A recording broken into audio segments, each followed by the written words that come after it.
Mike Baker joins me now. Mike is a former CIA guy. Question, is Russia's economy really hurting right now? And if it is, does Putin care?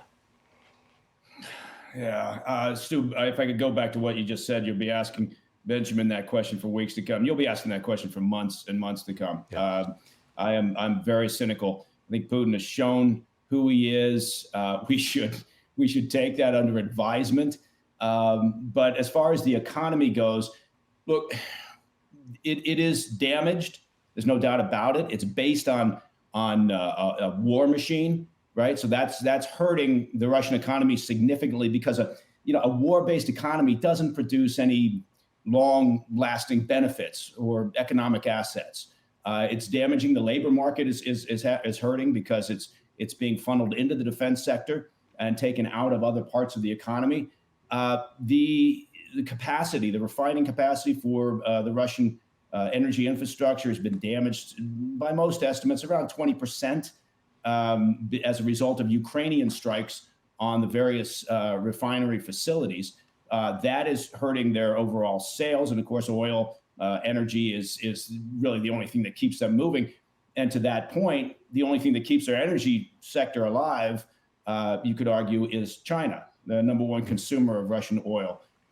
So we've got some real problems. Putin's facing some significant difficulties, but again, to your point, I don't think Putin cares at this point. He doesn't see an upside to finishing the war right now, particularly if you think about his economy being based on the war. What's he going to do if he finishes the war, if he stops the war? He's got a real problem that he's facing.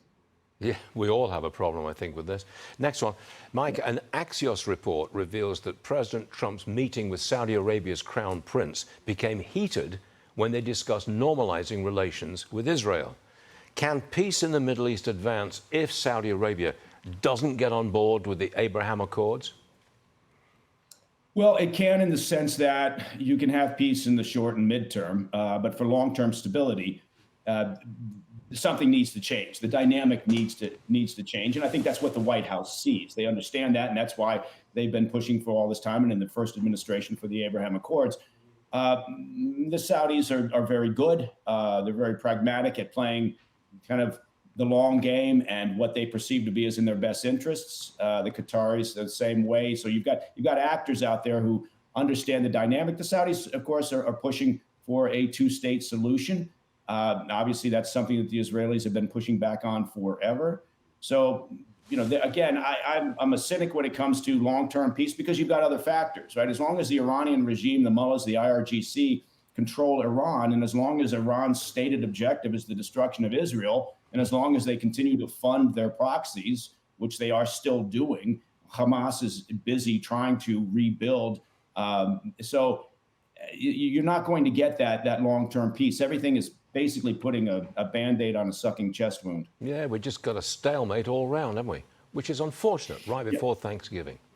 Anyway, look, time's up, but you have a great Thanksgiving, Mike Baker. And do you eat turkey out west where you are? Here's my theory about turkey. Nobody really likes turkey, but they feel unpatriotic saying so. I don't mind saying, yeah, turkey's not my thing. Oh, I love beef on the table. I adore turkey, my favorite, and I'm going to be gobbling up a lot. Excuse the pun. Yes, Stu. Don't tell me you also put marshmallows on your sweet potatoes, because that's a game changer right there. No, I don't do that. I'm a roast potato kind of guy. Real potatoes. We could have this discussion forever. You have a great Thanksgiving, young man, and we'll see you again real soon. Thanks, Mike. Thank you, Stu. You too.